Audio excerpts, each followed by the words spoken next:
Laura had always been an attentive woman, maybe even too attentive. Her trained sense for details often irritated Mark, but that was just her character.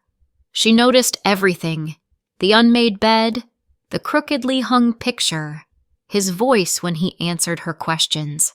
However, this time her suspicions started to grow not from small things, but from a large, almost indisputable fact. They had bought a new car just a couple of months ago. Laura had insisted back then that the car should be economical, compact, and above all, perfectly clean inside. Mark agreed without arguing because such matters weren't important to him, but when Laura looked at the odometer last week, she almost dropped the keys from her hand. 1,000 miles, she said aloud, standing in the garage. She even went back into the house to confirm with Mark that she wasn't mistaken. "Mark, what's going on with the car?" she asked when he was sitting on the couch with his phone. "What do you mean?" He looked up at her over the screen. "The mileage. How do you explain 1,000 miles in a couple of months? Are we driving that much?" He hesitated for a moment, but then brushed it off. "Probably because of work. I drive back and forth, long errands, traffic jams." Laura frowned. There was nothing suspicious in his words, but something made her doubtful. Her suspicions intensified when her allergy symptoms started to return. Laura suddenly began to notice that her skin itched, her eyes watered, and her nose was blocked more frequently than usual. It all began after Mark started staying late in the evenings. At first, she chalked it up to the change of seasons, to pollen that could have gotten into the house. But one day, while cleaning the car, she found a short black hair on the back seat. Laura stared at it for a long time, holding it between her fingers, her breathing quickening. It was a dog hair. At that moment, all the pieces of the puzzle began to come together. The strange mileage, the allergies, Mark's behavior changes. He came home unusually lively, as if he had spent the whole day in the company of something that made him happy. "He's hiding something," Laura whispered to herself, sitting at the kitchen table. The idea to install a hidden camera came to her unexpectedly. At first, she dismissed it, thinking herself crazy. But the same evening, she returned to the thought. "I just want to know the truth," she told herself, taking out her phone and reading reviews about miniature cameras that could easily be hidden in the car. Mark was a dog handler, not just by profession, but by the essence of his soul. Dogs were his passion, his life's purpose. They were always around, big and small, pedigree and mutts, working dogs, and just fluffy household bundles of joy. Mark was convinced he understood them when he met Laura. It was on their first date that he told her about his calling, his eyes shining. Mark spoke enthusiastically about dog habits, behavior, and training. Laura, a quiet and reserved girl herself, listened without interrupting, sometimes nodding and smiling. What an enthusiastic person, she thought, and she even liked it. It turned out there was one problem. Laura couldn't be around dogs. She started itching, her eyes teared up, and her nose instantly got congested whenever she was near a furry carrier of hair. Doctors sadly confirmed it, an allergy. At first, Mark was bewildered. It seemed unreal.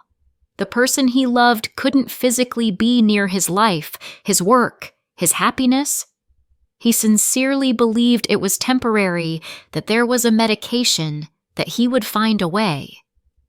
When they got married, Mark began to notice how everything he loved was not just alien to Laura, but hostile. Dogs, allergies, walks, pollen, allergies to spring flowers, sneezing, tears, and constant dissatisfied grumbling. Even when he brought home a fresh bouquet of wildflowers to surprise her, Laura only wrinkled her nose in irritation. "Mark, why? You know I can't stand this," she said, pushing the bouquet as far away as possible. That's when he first felt a sting of strange, unclear resentment, as if everything that symbolized joy for him was turned into a reason for another rebuke. One night he lay awake staring at the ceiling. Laura breathed evenly and quietly, her hair spilled over the pillow. Mark looked at hers and at something fragile, vulnerable. He thought about how hard it probably was for her to live with someone who constantly pulled her out of her comfort zone. She didn't ask him to change his life for her, she just lived the way she knew how. The next day, he made a decision. "Laura," he said at breakfast, looking her straight in the eyes. She lifted her head, worry flickering in her gaze. "Did something happen?" "I think it's time I change something." She froze, expecting the worst. "What do you mean?" "I'm going to leave the kennel," he said, feeling the weight of the decision on his chest. She looked genuinely surprised. "Mark, I understand everything. Dogs, nature, they aren't for you. I can't force you to live in a world that's foreign to you, so I decided to change my job." For a moment there was silence in the room. Laura slowly put her cup on the table. "Are you serious? Mark, you love your job. It's you. It's who you are." "I'm serious," he said, trying not to reveal a tremble in his voice. "I love you, if that's the price I need to pay to—" Laura looked at him for a long time, and her eyes were filled with mixed emotions. Relief, guilt, gratitude. "I don't know what to say," she finally whispered. Mark just nodded. He was scared. It felt like with every word he was cutting off a piece of his soul, but he decided it was right. This act for the sake of love became his greatest self-deception. He honestly tried to fit into a new life. Every morning he got up, shaved clean, tied his tie, and went to an office that was so foreign that even the thought of it seemed false in his mind. New colleagues seemed friendly, the management loyal. But not for Mark. The white noise of air conditioners, the soft clatter of keys, endless Excel spreadsheets. All this killed in him the part that burned brightest. In the evenings, he started staying out longer, walking alone, glancing into parks where people walked their dogs, watching them from afar. When he saw someone throw a ball to their shepherd and it joyfully ran after it, his heart ached. The idea to return to dog handling didn't come immediately. It was like a forbidden fruit, a thought he tried to get rid of, but that grew stronger every day. In the end, he decided he simply couldn't live without it. Secretly from Laura, he began driving out of town to the training ground where he used to work. Old friends in dog handling welcomed him with joy, but also with astonishment. "Mark, where did you disappear to?" asked Steve, clapping him on the shoulder. "We thought you left the dog world for good." "I did," Mark smirked. "But I realized it's impossible." At the training ground, it seemed as if he had come alive again. Buster, the same German shepherd he once trained, barked happily at the sight of him. Mark squatted, and Buster nuzzled his face with a wet nose. He vanished often. Every week, Mark drove out of town to work with the dogs. He felt alive again, teaching puppies basic commands, helping owners cope with stubborn pets, spending time outdoors. When he was on the training ground, he forgot about everything. Laura, the office, his double life. Returning home, he carefully hid his trips, went to the shower to rid himself of the dog smell, cleaned his dirt-covered sneakers in the garage, and pretended everything was fine. Laura noticed nothing. She continued smiling, cooking dinners, talking about books. But it couldn't last forever. One day, a new client appeared at the kennel. A girl who enthusiastically tugged on the leash, circling around her dog. The girl looked confused, trying to hold on to her pet, but it was clear she was as full of energy as her dog. "Excuse me, are you Mark?" she asked, approaching. "Yes, I am. And who is this?" He leaned towards the retriever, who immediately nudged his face with a wet nose, wagging her tail. "We can't handle her at all. She doesn't listen, always pulls, chews shoes, and generally seems to think she's training us, not the other way around." Mark smiled, patting Jessie on the head. "That's fixable. The main thing is patience." The girl extended her hand. "My name is Sarah. Pleased to meet you, Mark." "Likewise, Sarah." He smiled, starting the training session. Her admiration was evident. She listened attentively to his explanations, laughed at his humorous comments, and clearly enjoyed the process. When the session ended, she lingered. "You handle her so well. How did you learn?" "Many years of practice." He replied evasively, smiling. "You must really love dogs," she observed. He nodded. "Yes, they are my life." Sarah pondered, as if those words meant something to her. "That's wonderful. I used to be afraid of dogs. Then Jessie came along, and everything changed.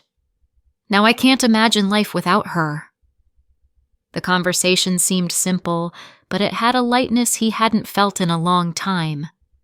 Sarah shared her early steps in the dog world, how she dreamed of having a retriever, and how Jessie turned her life upside down. "Do you mind if I visit again?" Sarah asked before leaving. "Of course. Come by. We'll make Jessie a fine dog." Mark smiled. And though he tried to convince himself it was just friendship, Mark couldn't help but notice how Sarah looked at him. Interest, light touches, and the desire to continue talking, all indicating she thought of him as more than just a dog trainer. 3 days later, Laura received a package. Mark suspected nothing, being too occupied with his long business trips. She hid the camera under the front seat, pointing the lens to cover the whole car. The footage she saw shocked her to the core. Mark was there, driving. He followed a route that led to a wooded area. The car stopped on a dirt road, and Buster, a huge German shepherd, appeared on screen. Laura recognized him immediately from photos. Toys and balls. Around him, dogs were clearly happy to see him. He laughed, threw balls, gave commands, his face beaming, his movements full of energy. This was a different man, not the one who returned home drained by office drudgery. Then Sarah appeared on the screen, greeting him like an old friend. She laughed, handing him a leash. They talked for a long time. Then Mark started working with her dog. Laura watched, growing angrier. That evening, when Mark came home, she was waiting for him in the kitchen. "How was work?" Laura asked, setting a plate of dinner before him. "Fine." He sat down without looking up. "And out of town today? Was it windy?" she added. He froze, fork midway to his mouth. "What?" "I mean, the training ground? Shepherds, retrievers, all that fur. Was it fun?" He slowly placed his fork on the table. "What are you talking about?" Laura pulled out her phone and pressed play. The video came on screen. She watched him silently, waiting for his reaction. "Laura, he started, but she interrupted. "You lied to me all this time." "I tried to—" "You tried?" she exploded, jumping up. "You tried to convince me with this fur, this smell. You lied to me every day, Mark." "Because you don't understand," he snapped. "You don't even try to." "I don't need to understand. I have allergies. I can't live with your dogs, no matter how much you love them. And I can't live without them. He stood too, glaring at her as if she were an enemy. I tried. You think it was easy? She fell silent. Mark looked away. It's not just dogs, he finally burst out. It's my life. Your life. She laughed, but there was no joy in it. Your life is more important than me, my health, our family. It's not about importance. It's about not being able to live without it. I tried. I changed my job.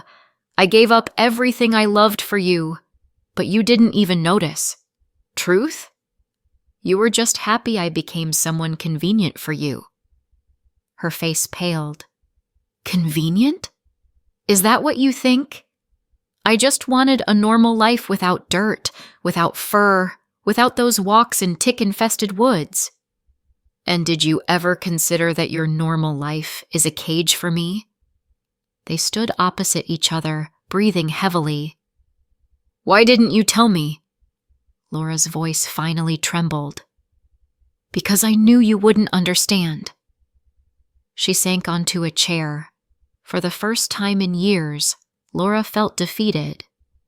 You know, Mark, she said quietly, I thought our family was built on love, but it looks like we're just trying to remake each other, and it's not working. She looked at him, not knowing what to say, then whispered slowly, You didn't leave me a choice. He didn't respond. She stared at him, waiting for any word, but he just turned away. The night passed in silence.